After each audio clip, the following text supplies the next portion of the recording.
Racing hits its stride in the summer. This weekend, so much action. The Aussie V8s, Japan Super GT in Sepang, British and World Touring Car races, NASCAR, where DTM's Matthias Ekstrom and Corvette's Jan Magnussen go road racing, MotoGP, where Jorge Lorenzo goes it alone, Red Bull Air races in New York, and in South Africa, Formula Mazda, racing around all the World Cup stadiums. They must be. I hear them on every FIFA broadcast. And who the hell's his driver, Vuvuzela? After the intro, a new Shakedown feature. I debate important racing issues. This week, which is the best global racing series, F1 or Le Mans? But JF, I'm not sure about the name picked for this Shakedown debate. Shaken and Baitin'? Really?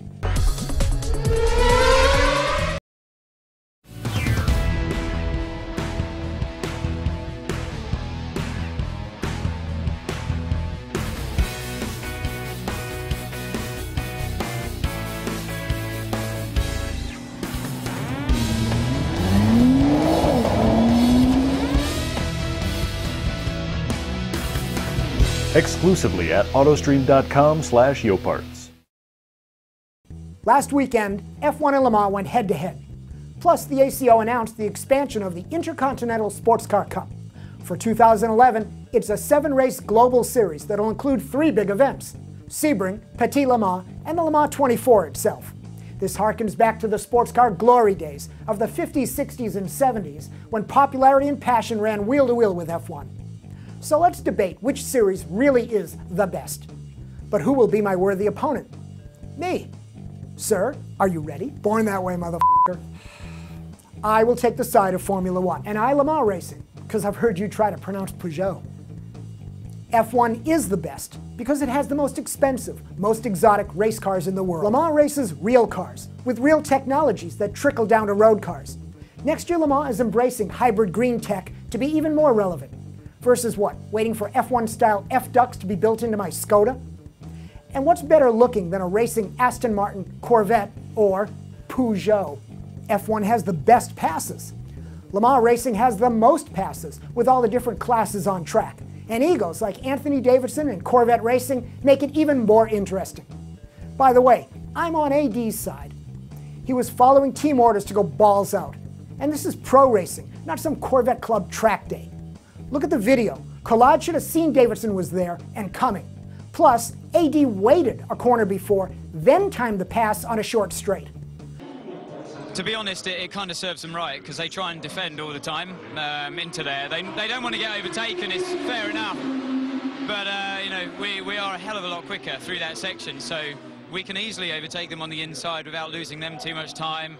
They try and stay in the middle of the road to really make your life difficult, to put you off trying to overtake, but I wasn't going to be put off by anyone. I was coming through. Collard had one job: protect his car in the GT2 lead, lifting, losing maybe 1 second by letting the pug through, but keeping the race win. That would have made sense.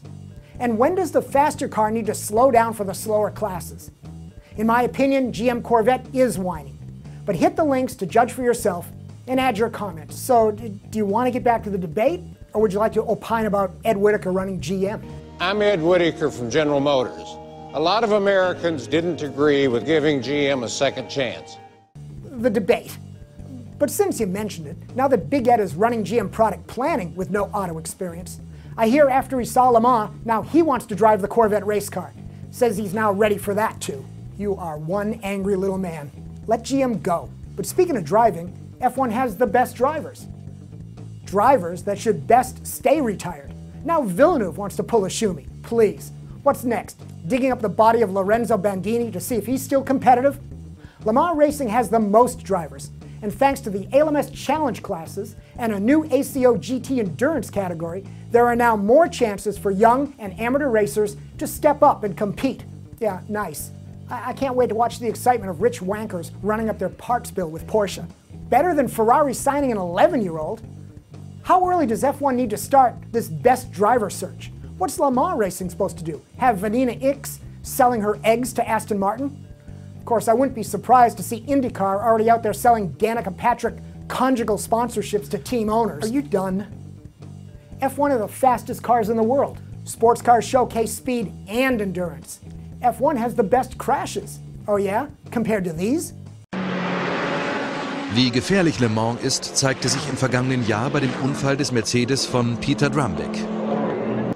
Oh, is this a replay? It looks like it's a replay. Yep. It is the 5 car. Stefan will tell you at the wheel, the car just snapped sideways and then did it hit the back of the Audi? It hit the Audi. No, just missed the Audi, hit the curbs and off it goes, cartwheeling across the track. Oh, that is a huge accident, Chris. Yes. And F1 is all about national pride and egos. When is Europe going to let go of World War II? I prefer brand pride. Audi, BMW, Ferrari, Porsche, Corvette, Jag, Aston, Peugeot, and more coming, versus brands pulling out of F1. Well, F1 has the most glamorous babes. Whoa, hold on guys, not so fast. MotoGP grid girls. Why isn't MotoGP even in this global discussion? Come on guys, get with it here. Shit, even I like MotoGP excitement. Passing, technology, Rizzler girls. This is all bullshit. How can you have this global best debate without WRC? Just look at the action, the cars, the crowds.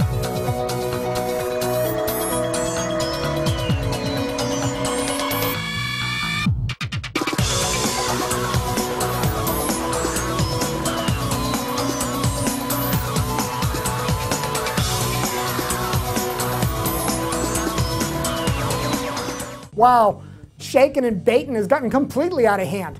I didn't mean that in the dirty way. But clearly, I can't decide. So what do you think? I hope nothing less than a record number of comments from you guys. And Facebook, Twitter, or just plain talk to your friends about Shakedown. I'd love to grow our community, get more views, and really get our collective chatter about racing going, bigger and better all around the world. So thanks in advance for doing that. It'll be good.